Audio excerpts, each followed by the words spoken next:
Alright guys, of course we're doing a team today that has had pretty good success across a quarterback. I mean, 3 decades worth of franchise quarterback play. Or actually Hall of Fame, if we're going to be completely honest. That's pretty good. Looks like they got their 3rd straight guy. Of course, that being Jordan Love. And of course, we are doing the Green Bay Packers roster grades. Obviously, this roster, it's young. But how good is it actually? Well, let's see.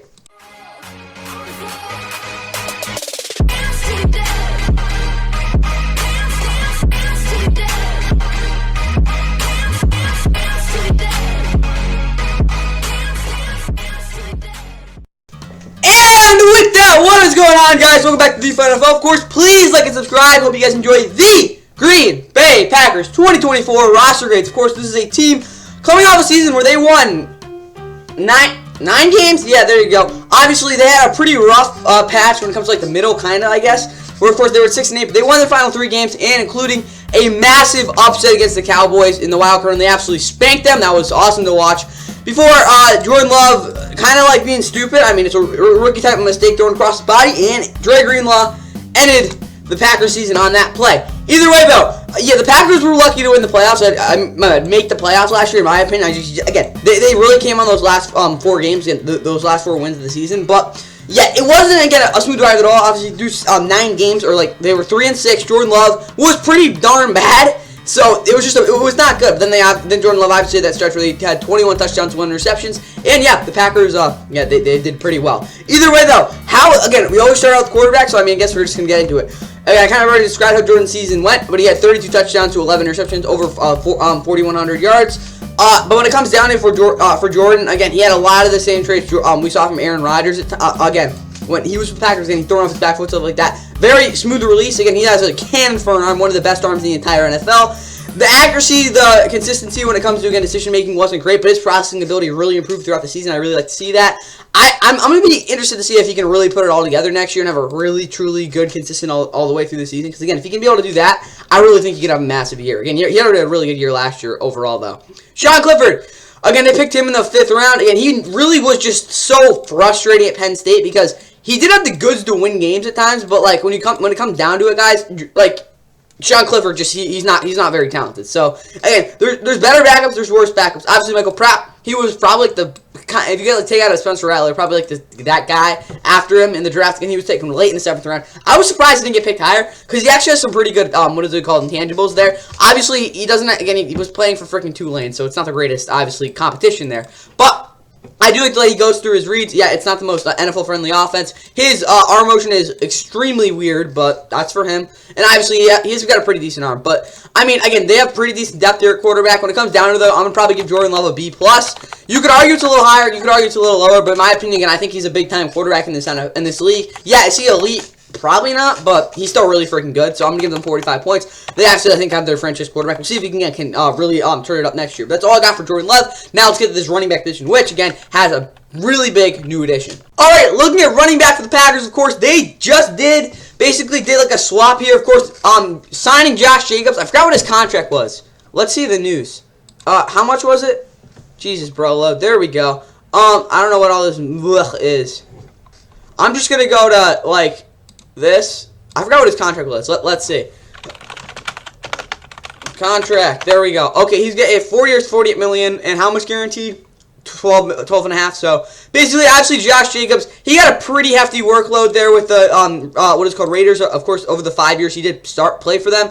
Again, looking at it overall, if we're going to do somewhat of a summary, obviously you did see in the preview to this video yesterday, of course, best game every season for Josh Jacobs, but very promising rookie year. He had a really good year. 2020, he was still good, but wasn't as consistent. Overall, again, he was more of like a workhorse back. They didn't really get him to really advantageous situations. 2021, he was not good. That's all I'll really put it. He wasn't really healthy either. Kind of a down year. Obviously, 2022 was his breakout season. I had over 1,600 yards, which led the league. My guess he will not have another season like that. Again, he had 2,000 scrimmage yards, which, again, if you ever had that for a running back, you should probably be a first-team All-Pro. I'm just going to say that because, again, 2,000 scrimmage yards is crazy. And then last year he was bad. I'm being honest there. I mean, didn't he skip training camp and stuff? So he wasn't actually again at his highest performance, but he struggled to find holes. The offensive line didn't do him any favors. I'll be honest there. But when it comes down, he just wasn't consistent, wasn't breaking enough tackles, and his vision was just off. I don't know. Josh Jacobs was not great last year. Again, he's one of those running backs. He really hasn't had a season where he's actually been like truly hurt. I mean, I guess he's only played, again, most of them missed like 3 games in a season. But in my opinion, Josh Jacobs is a guy you can dependably give a good amount of carries and he'll stay in the field. He might not be the most productive as we saw last year, but I think he'll be better this year. Even if he is getting up there a little bit, not really, 26, but for a running back, that's actually kind of bold. Back up A.J. Dillon. A.J. Dillon is terrible. I really don't know how he got freaking 178 carries. He's just awful. Again, him and Damian Pierce, and probably when we get to Commanders, Austin Eckler were probably the worst backs in the NFL last year. Got a substantial amount of carries. He was really good as a rookie. In like a couple games he played, again, he had a massive game against the Titans.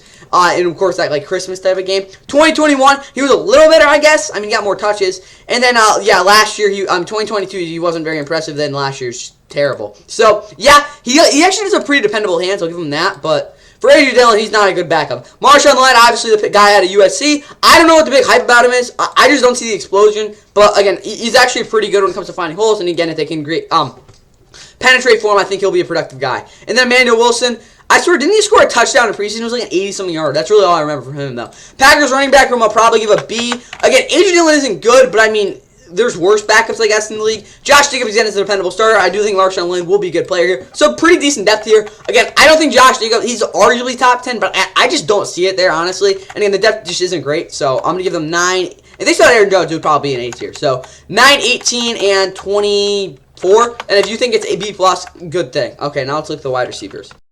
Okay, Packers wide receiver core. This is a very young group. That's probably the place we want to start. But it's also a group that, again, really showed up and really came on as the season went along. Of course, I guess technically their number 1 is Christian Watson. He's definitely their most physically gifted receiver. Again, looking at it, his rookie season, he had over 611 yards and had 7 touchdowns. He hasn't really been able to show, again, the reliability aspect that you really want to see out of a receiver. But overall, again, he's very talented, obviously. Again, he's a very good deep threat. He creates a lot of separation. Pretty good when it comes to contested catches. But his route running, his release just isn't super consistent. And again, he's just not on the field enough, guys. But in terms of talent, yeah, this guy could be awesome. Again, we'll see if he can have a breakout year this year. Second guy is Romeo Doubs. I think pound for pound, he's probably I wouldn't say the best. Honestly, probably the best receiver on this team because, yeah, he's been on the field more than any other, any of these other guys, I guess. But more importantly, he just makes plays. Like 674 yards, 8 touchdowns last year. Again, very good red zone guy, very good contested catch guy. Also can get downfield pretty well. His releases are very good. True X receiver for them. Again, that's why I think he's the best receiver on this team. Again, probably not. I don't think he will be this year, but again, right now he probably is their best receiver. Again, he's just been the most reliable as well. Jayden Reed, I think he will be the best receiver. I don't know. You could argue he is the best receiver, like probably honest. It's kind of hard because they're all pretty even. So I'm gonna put it like this: Christian Watson, he's probably the most talented receiver. What is it called? Romeo Doubs, probably the most reliable receiver. Probably the guy you're going to want to get the ball to a good amount. And obviously, Jayden Reed, I think he's the best probably receiver in this team. Very good yak threat. He made a lot of big plays last year, guys. You just look out for him because this guy could honestly really blow up this year. Very, very impressive rookie season. Dontavian Wicks, he's kind of like this gadget type of guy. Again, he'll make a lot of big plays. Again, he didn't have as many like explosive plays overall, but again, like in terms of like the volume of 20 plus yard catches, I think that was maybe like 10% of his no, not 10%. Like let's say like 15% of his catches last year. So yeah, again, he's gonna hit you quick hitter, deep guy type of there. But yeah, very dependable option there. Again, I like him a lot. Bo Melton, I think this guy will honestly emerge really well here. Again, it really sucks that he's got all these other guys here, but Bo Melton, especially in that game against the Vikings late in the season, where he had, what is it called, 105 yards in that 37-yard catch and run touchdown. Again, I think it kind of sucks that he's on the Packers because, like, there's so many other good receivers. But, again, for a 7th-round pick 2 years ago, he's really talented. Malik Heath, I'm going to be honest, guys, he's a special teamer, but he does make a play here and there. So, again, 6-type receiver, then semi-territory. Really all I remember from him is he had that one big touchdown against the Bills a couple years ago with Aaron Rodgers. That's really about it. So, yeah, it's a super-duper deep receiving core. But overall, when it comes to, again, the actual talent, I don't know if any of these guys are true number 1s, but they're all freaking pretty darn good. So, I'll actually give this receiving core a B-, maybe? I'll give it actually a B. I like it a lot. Again, none of these guys are awesome, but Jordan Love has a lot of guys to get the football to. So, I think it'll be a B. It's just, again, all these guys are capable of making plays. Like, I'm not like, yeah. Again, maybe not Malik Heath, but honestly, even him. So we got like 6 receivers, and I'm like, yeah, if they have to go out, they're gonna probably get open. Again, none of them again are number 1s, but it's probably it's the weirdest receiving core in the entire NFL. That's gonna come out to 24 points as well. Now let's look at this tight end position. Okay, now looking at tight end. Again, this is also a pretty darn young group. First off, Luke Musgrave. He is, of course, their starting tight end. Last year, I think got injured, didn't he? Again, this guy, again, in college there were concerns about it. I think got injured again last year. He's a decent blocker, nothing special, but again, in terms of an athlete, again, who can go up and make plays, he was able to show that last year. Yeah, the scheme helped him out a lot, especially what is it called, Matt LaFleur. It would be nice though if Luke Musgrave actually did some stuff to actually get open sometimes. He's got the talent for it. I just want to see him do it a little more. Tucker Kraft, really interesting guy as well. He again took over those starts most of the year. He's a much better blocker than Luke Musgrave. Not even close to the same in terms of potential as a receiver. But again, he was pretty good underneath. And yeah, Jordan Love likes throwing to him. So again, pretty good 2 tight ends there. Ben Sims, I'm gonna be honest, he's just a blocker out there. Kind of athletic. That's probably about it though. And then of course Tyler Davis. They used to have Josiah DeGuara. I'll be honest, I don't know. I kind of forgot this guy existed. Again, I knew he was just kind of a special teamer there. Either way though, this tight end room, I'm not really moved by it. Again, you got Henry Pearson here as well. I swear he's he's not even a year old. I know, a year into the league. My bad. Either way though, at tight end, I gotta give him probably a C+. Again, 2 young guys. Neither of them are anything fantastic. You're not gonna say they're great, but again, it's pretty good 1-2 punch, and probably will be good next year. The injury dependability isn't great, but I honestly think it's better than a lot of other tight end rooms. I got C+, I think is where that is, which comes out to 12 points. Now let's look at this offensive line, which is also very interesting. O-line time. Rasheed Walker, he had a very up and down rookie year, if I'm going to be honest. I'm not a rookie or whatever. What am I talking about? Second year. He started for them, though. I liked what I saw a lot, especially against the Rams. He shut down their edge rushers, if that really means anything. Very solid pass blocker there. As a run blocker, I'd really like to see him do more. But overall, again, I think he can stick there. Again, there's a reason they took Jordan Morgan. Again, he just wasn't super consistent. But who knows? Maybe he can actually lock down that spot. But it's really weird. They've actually a really deep offensive line, to be honest. Jordan Morgan, obviously their first round pick. I guess he's going to back him up here. He's actually a pretty raw prospect overall. Even again, if you saw some pretty good stuff out of him in terms of again being able to maintain leverage and sustain blocks against the run, but as a pass blocker, just isn't that great. So see if we can work out there. Again, there's a lot of stuff I could probably go on film with him. Maybe I do that in the future. But right now, yeah, Jordan Morgan, he's just kind of there. We'll see what he can do. I hope he actually wins that starting job. Rasheed Walker, though, is there. I mean, again, I'll show you his PFF grade. I don't really know. It's probably the best way I can show you guys. But I don't know. It was very complicated watching him last year because he had one good play, one bad play. Yeah, it was a weird year for him. But yeah, again, probably a starting caliber guy there. Elgin Jenkins, one of the most versatile and I guess quality O-linemen in the league. He's not going to really blow you away as a run blocker.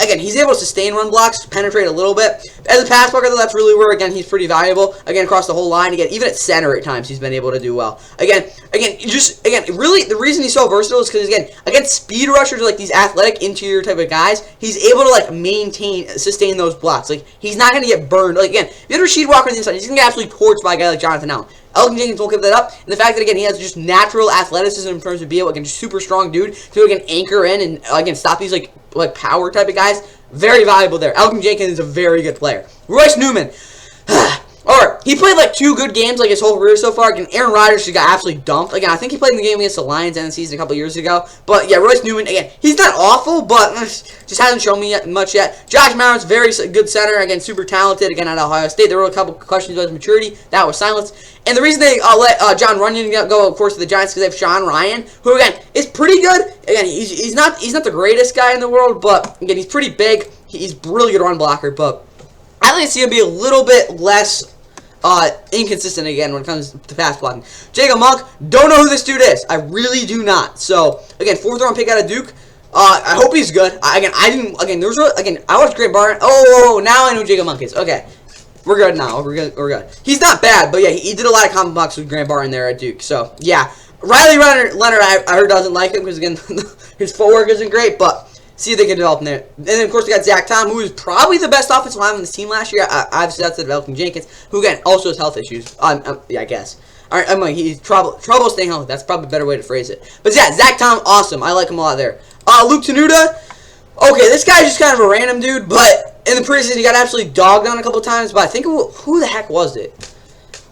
It was against the Bengals. Yeah, Sam Hubbard went against him, and he got absolutely just dogged on. But Luke Tenuta is just kind of there right now. Andre Dillard, he started last year for the Titans. It did not work out. I mean, as a backup, there's worse guys. So I actually really like this depth in this offensive line, even though again it's kind of thin technically. They got to probably fill that out. But honestly, I'll give this offensive line a B. I like it a lot. That comes out to 6, 12, and 16 points for the O-line. Now let's look at this overall offensive grade after all those B's and I guess a C+. Alright, doing some math here.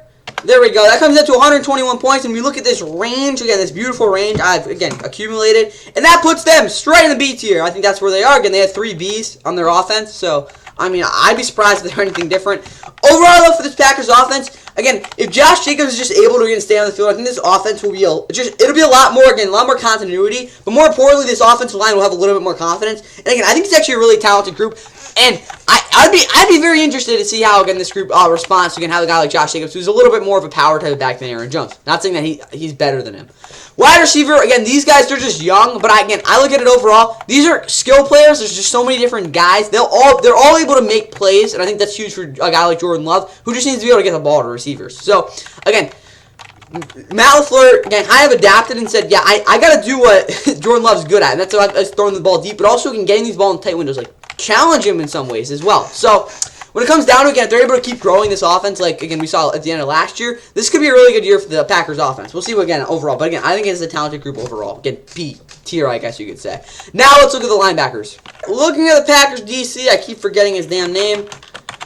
There we go. Jeff Hafley. Didn't he play for the... Yeah, Boston College. There we go.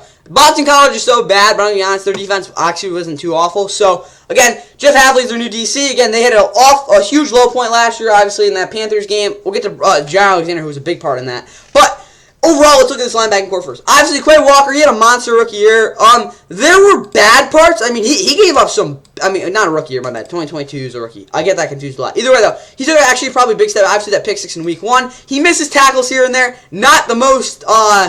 thrilling guy to watch in coverage, but he still is pretty darn good overall, and obviously he's a dependable middle linebacker. This guy's also a playmaker as well. Yeah, he's among the top, I would probably say half of linebacker, like top 16 type of guys. Yeah, Quay Walker's really good.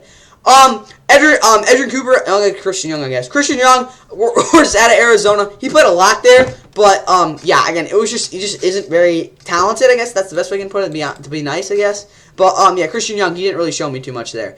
Edgerrin Cooper, again, he was kind of like consensus, again, best linebacker. I don't think he was in the draft. He was actually very dependable and pretty darn good at times. He was a second-round pick. I think that was a little bit of a reach, but overall, again, there's worse guys to pick in the second round. So, Edgerrin Cooper, again, pretty fast, obviously, going to be good in coverage. It would be nice to see if he, again, can wrap up a little better. Eric Wilson, really good backup, in my opinion. Again, he's old at 29, but he really started in 2020 with the, what is called Vikings. Wasn't good in coverage, and that's really the one thing that's a knock on him. 2021, he got injured. 2022, 2023, he's kind of served as backup for the Packers, but he's actually one of the better backups, in my opinion, in the league. Very solid tackler, just, again, isn't good in coverage. That's what we're going to get with him. Isaiah McDuffie. Okay, you can say all the crap you want about, Isaiah McDuffie, he's not very good. Well, yeah, he might not be the most athletic, he might not be the fastest type of guy, but he's a dependable tackler, and he's really good in zone, which I really think is big there. Isaiah McDuffie, I'd want him on my team. Super hard worker. I like him a lot. Tyrone Hopper, third round pick out of Missouri. He kind of got saved a lot by the secondary, like over the middle, because he really did struggle when it comes to zone. Again, kind of biting those play action plays. Again, very prone to those. Again, what is called his eye discipline was pretty awful. That's probably the best way I can put it. But yeah, I hope he can churn that out, because if he can't really, I don't know what to expect from him. But either way, the depth is it's kind of a mix of experience and could be good if he actually he's basically just raw. And that's the starters I like a lot. I'll give this linebacking core a B. I'm okay to give it lower, but I'll be honest, guys. Again, Quay Walker is one of the better guys in the league. Edgerrin Cooper, again, I'd be surprised if he's bad. And I've got Isaiah McDuffie, who, again, I really like a lot. So the depth is good, too. So I'll give him a B. Comes out to 9, 18, and 24 points. Again, if you disagree, well, I guess you disagree. Now, to the defensive line, obviously the pass rush now. Of course, it's been a little bit since we've had a 4-3 defense. So, again, Jeff Hafley did bring that in. Again, I guess we'll kind of talk about it this way. It's kind of weird.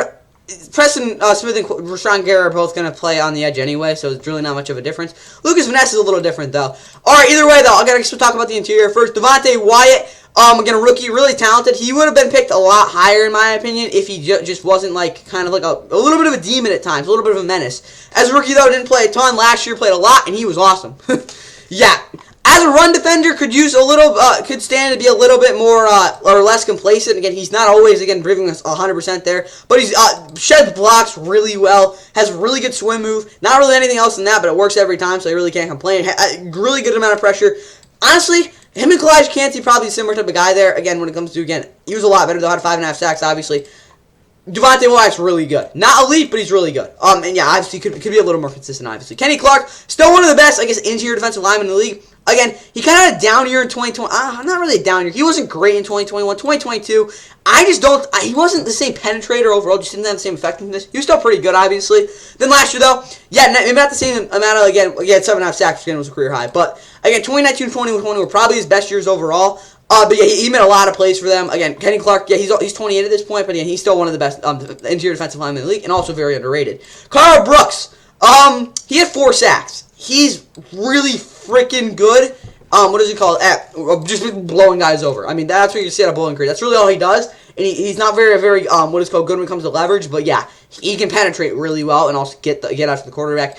TJ Slayton, he's kind of the complete opposite, and he's literally a nose tackle. He's just going to basically just stand there and do a pretty good job. He obviously started there last year. I don't think he's very effective, though, again, in Joe Barry's system, so I guess it'll be better, but I'd be surprised. Honestly, I think he's a guy who could get cut. He just doesn't fit the new scheme Jeff Hadley's trying to run, but he's not the worst backup to have in the world, because, again, at the very least, he can just stand up against the guard and basically just blow him over, because, again, he's a pretty good guy like that. Preston Smith, one of the most consistent players in the entire NFL, in my opinion, and he's at, again, yeah, 4 sacks in 2020. I guess that's kind of an outlier year, but probably on average he's at 8 sacks a season, and he's really good like that. He gets pretty consistent pressure, very dependable guy there, and also a really solid run defender. Lucas Van Ness, again, kind of in a roadblock here, again, kind of disappointing rookie season, but he did show a lot of flashes. Again, pretty athletic guy, again, has a lot of moves. It'll be nice to see again if he can start, so we'll see again there. But again, pretty disappointing rookie year overall. Rashawn Gary. Alright, super duper talented again. Looked like a bust first year's career. Broke out in 2021 with just a boatload of tackles. 2022, he basically blew out his knee when he was going against the Lions in week 9. Then, he was off to have the best year, though. He was dominant in 2022. Last year, wasn't the same player in terms of, again, when it comes to getting the get off the edge. We didn't get to see him blow by guys, but he did have a lot of consistent pressure, which was good as well. The big thing I had to say about him is, though, he's not always going to be, like, not the most consistent player in the world, but when he's on, he's on. Kingsley Anerbare, I don't even know how to pronounce this guy's name. He's a good run defender. That's really all I can say about him. Again, he's pretty good at getting off blocks. That's really all I can say, though, because he does absolutely nothing when it comes to pressure. Brandon Cox Jr., didn't he go to yeah, he went to Florida. Yeah, that's probably all I can say about him. And that's got Jonathan Ford, who, yeah, he's just kind of there. Either way, though, really deep defensive line. I like it a lot. The pass rush is definitely there. Not always consistency, though. When it comes to the defensive line overall, I'll probably give them a B+. I think he's actually one of the better groups in the league, in my opinion. Again, I really like what they try to do there. It'll be interesting to see, again, how Preston adjusts to, again, kind of having to play, again, not always having to play on the edge there. But, again, pretty good group overall. The depth is also good. Pass rush-wise, I'll probably give them I'll also probably give them a B+. The reason I can't give them an A-, yeah, screw it, I'll give them an A-. I think their pass rush should be really good. Consistency is probably the one issue, though. But, again, 3rd and long, I think this defense will be really freaking good. They got actually a really good pass rush. The D-line only gets a B+ because I don't really care. Because, again, they're not always consistent when it comes to again, Rashawn Gary's not their greatest run defender. So, A- for all, put him there. That comes out to, what is that? B+, that's 6, 12, and 18. And then that comes out to 12, 24, 36, and 40. All right, now let's look at this cornerback room. Okay, cornerback for the Packers. Obviously, this is a group that I don't really know why people think they suck, because they just really don't. I'll be honest, I really don't understand that. Obviously, Jair Alexander, he's probably the most interesting player on this entire football team. Again, when I talked about that low point, again, when he started off with the linebackers at the top there, yeah, he basically, again, he got benched, I think it was week 17 against the Vikings, but basically what happened was, again, he basically, I forgot what happened. He was, inactive or something. He, didn't play. I don't even know. Something like that. Either way, though, you know how, the captains go out again for the coin toss? He wasn't supposed to go out there, and he went out there, and he absolutely, just botched. Again, they won the toss. He just absolutely botched it, and I don't even know. He messed it up. Did something wrong. And, yeah, very bizarre thing there. But Jair Alexander, even if he is a goofball, and isn't always the most consistent guy, when he is playing at his best, there isn't a single receiver that can get open against him. He's that freaking good. Yeah, he only played 7 games last year, a lot of injuries. It was a massive year for him. He wasn't good either overall. But, again, when it comes down to it, guys, there's no corner that's better when they're at their A game than Jair Alexander. It's just the truth. Yeah. Obviously, he, again, was probably the best corner in the league coming off of 2020, which was probably his best year. Again, but Jair Alexander, he's awesome there, again, but he's not very consistent.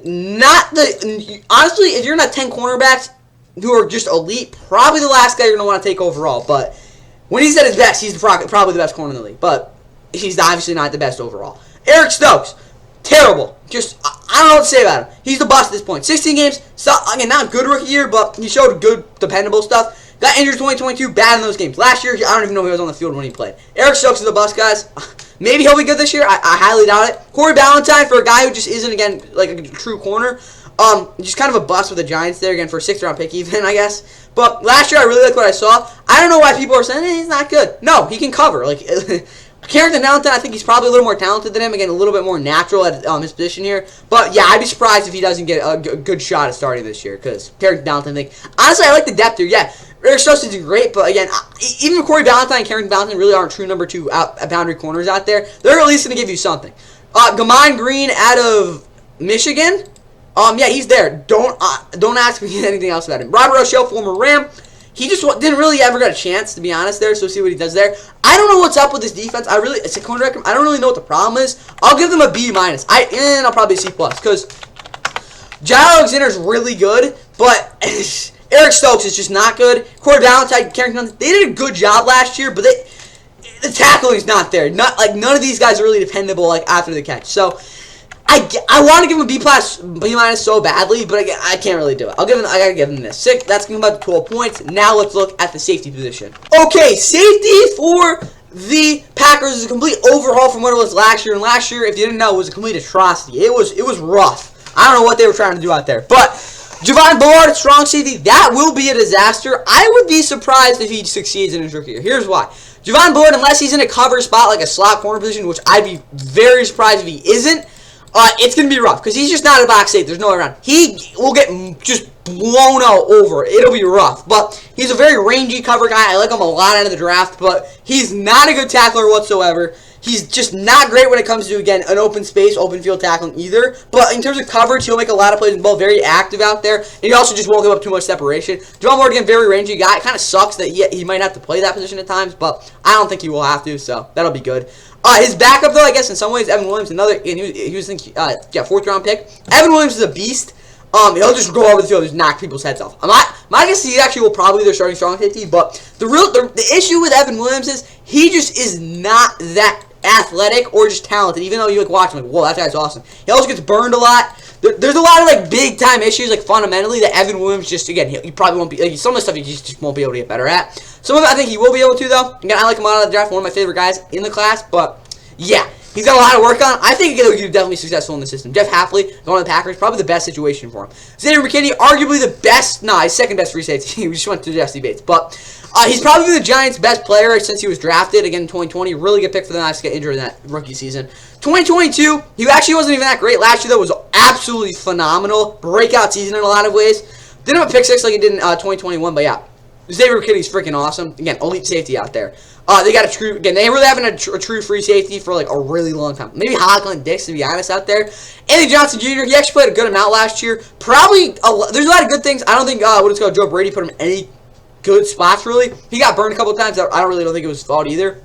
But, yeah. He's not going to, wow you a lot, but again, I think he's a pretty solid player out there. Again, I think he'll be pretty dependable again if Xavier McKinney again gets injured or something. So, yeah, overall, I like what they have at safety a lot, but again, when it's 3 youngins and you got 1 elite guy out there, it's a pretty good combination. Again, I'm actually thinking it'll be a room for growth. Again, if they don't execute well, that could be an issue, but I'll give this safety room a B. Yeah, a lot of young guys, but I think the potential is very high, and the floor actually isn't even that low, to be honest, because then you got a guy like Xavier McKinney out there. But, yeah, if we already knew Javon Bullard was going to be pretty darn good, it would be A tier, because the depth is just, it would be too good there. So, again, a lot of uncertainty, again, outside of Xavier McKinney, but I do like what I see there. I actually got to give him a B. That comes out to 9, 18, and 24 points. Let's look at this overall defensive rate. All right, when we add all this up, that's 24 plus 18 plus 40 plus 12 plus 24. That gives you 118 points for this defense, which is really solid, which puts them in the, I'll actually give them a B as well. I actually think this, I'm just going to give away what the overall roster grade is. But honestly, talent-wise for this defense, they're going to get a B. I really like what they're going to do at pass rush this year, especially with the depth and, again, the upcoming of a guy like, again, Lucas Van Ness. And their linebacking core, again, this might be a little bit overrated. I understand that, but I really like it a lot. The defensive line, obviously, is really good as well. Again, kind of like pass rush, kind of go coincide there. Quarterback room, super uncertain there. I like their depth, though, overall. It's not the worst in the world. Obviously, safety, again, super high potential. There's a lot of potential in this defense as well, but in terms of talent, I think it's a really good group. Jeff Hadley just can't, again, mess it up. All right, all I got for the defense, though, let's talk about the special teams unit and, again, overall team depth and the identity of this football team. All right, let me just slide that over. There we go. All right, special teams time, guys. Of course, their kicker's Anders Carlson. He had a really rough rookie year, all things said. Yeah, 82% from the field. It's not basketball, but, yeah, yeah, just a rougher year. He missed a lot of extra points. He was not good. That's just being honest there. But again, you look at it. His what is called brother Daniel. Oh my God, Daniel Carlson. Thank God didn't mess that up. He actually had a really rough year. Got cut by it wasn't Packers. It was the Vikings, and then obviously he's been one of the best kickers in the entire NFL since then. So see the same thing. Daniel Wheelman. Or I don't think it's that. Whatever. That's how I pronounce it. He is just average. That's probably this one. For me, a little bit below average. He kind of kicks bricks sometimes, but that's what it looks like. But, I mean, I guess there's better stuff. I'm looking at Greg Joseph, too. Jaden Reed, solid punt returner. He's decent. I got the best kick returner in the league in Keyshawn Nixon at this point. Maybe he's better. I don't know. Is he still better than Cordell Patterson? Probably say so. Matt Orzik, former Ram long snapper. Super Bowl champ as well. All right. Packers special team unit. It's kind of a mess. So I'll give them a B- because they have a really good kick returner, but that's really about it. I'll give them a C+ probably. Because, again, you got... I'm wondering, you get a kicker, you don't know. Your punter's not great. You just kind of sucked at times last year on special teams as well. But you got a really good kick returner. I'll give you the benefit of the doubt with that. I'll give you guys a C+. That's about 6 points. All right. Overall depth. Quarterback depth, I'll probably give it a C-. Again, I think Michael Proud will be okay. And probably a D+. Because Sean Clifford just isn't a very good back. Running back depth. B-. Again, A.J. Dillon at least will give you carries, even if he's bad. Nah, probably C+. All right. Wide receiver depth. A+. I love it. Tight end depth. C. It's not great. Again, you got 1-2 punch there. Overall, probably give them a B for their depth on offense. It's pretty darn good. The linebacker depth, probably an A. And I'll give it probably a B+, if we're going to be honest there. Defensive line depth, probably B+. So we're in a B-ish right now. Pass rush depth, it's not great. I'll probably give it a C+. So, yeah, we're still probably at a B. Cornerback depth, C. Yeah, probably at a B- at this point. Safety depth, I like it. I'll give it a B. So, at this point, we're probably at a B and a B, which gives them a B on their depth. There we go. Yeah, they got pretty good depth overall on the roster. Again, if someone gets injured, I don't think it'll be the end of the world. Obviously, if they lose Jordan Love, that would be a different story. 12, 24, and 30 points, I think. No, 32 points for the depth. On offense, the overall, or the team depth. Okay, identity of this football team. Offensively, what are they going to be? Again, if Matt LaFleur builds on what he did with Jordan Love last year and gets Josh Jacobs going, this offense will be good. Again, I think they'll be able to stick with it as well. Again, I think it'll be very sustainable as well. So, a lot of good stuff that could happen, but there are ifs. So, I don't know for sure. Again, I got to get a pretty good idea of it. Defensively, though, Jeff Hadley. Basically, that's their identity. Because so much talent, but it needs to be utilized right. Again, there's some it's not super, again, kind of like they're going to be good no matter who's calling the plays. They do need a little bit of direction. So, those things, again, it's not like the hardest thing for them to do, so I'll probably give them a B+ for identity. I think they'll be able to figure this out really well. Again, last year, they really struggled at the start of the season. They were able to figure it out as they went along. I think they'll be able to build on that. I like what I'm going to see next year. That comes out to 45 points. Now, let's look at this overall roster grade. I guess we can do this, too. That would probably make it a little easier. All right, let's do this and that. Let's make it black because, I mean, black just works better there. I guess. No, let's go like this. And no. There. No, still no. Okay, let me redo this. There we go. Yeah, black. There we go. Okay. Either way, though, this overall grade, obviously, we add this up. 6 plus 32 plus 45 plus 118 plus 121. And we got 322 points, which puts this team in the B+ tier. Honestly, that's probably where this roster lies. Maybe I'll give them a B. Alright, I get the points. Give them that. But, I'll be honest, guys. I think they're a B. I mean, it kind of tells you, like, the overall offensive grade, B. The overall defensive grade, B. So that is what I'm going to say there. Yeah, the depth is good. They got a good depth in this roster, but overall I'm going to give them a B because, again, it's not like this roster's filled with stars. They got a lot of good players, and young players at that. But it's not like it's just, oh my god. I'd be good if a Packers fan gave them a B. I mean, kind of biased there, but B is fair. Like, it is. Again, that's kind of B+, my bad. That's where they sit. But I got to give them a B because, I mean, that's where kind of the roster sits, and I think that's kind of where I feel about it. That's all I got for the Bears. Holy crap. That's all I got for the Packers, though. Pretty solid roster, so you get them to win the division. That's all good for them. Here's the next team we're going to do. And hint, yeah, they torched this team in the regular season last year. But until then, enjoy, what day is it? Oh, it's almost July, yeah. 4th of July is coming up. I guess, yeah, enjoy your Saturday. Play number 8 on this drive. Mayfield, he's got White at the 10, 5, touchdown! Rachaad White! Second touchdown of the day for Baker Mayfield, and the Bucs have silenced this Lambeau crowd. Rachaad White, there's so much motion happening. It puts stress on the weak side linebacker. He has man coverage here, but he just forgets to go with him. Rachaad White's a great wide receiver.